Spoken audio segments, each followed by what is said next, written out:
ఆకాశపు టంచులనే తాకుతున్నా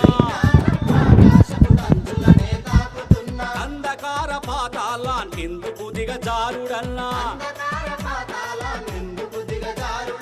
ఆధునికత అంటే మూగ జీవుల బలి చేయడమా ఆధునికత అంటే మూగ జీవుల బలి చేయడమా ఆటవికపు అలవాటను కొనసాగిస్తుండడమా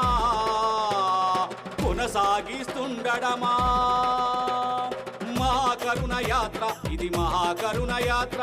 జీవులపై చైతన్యం కలిగించే యాత్ర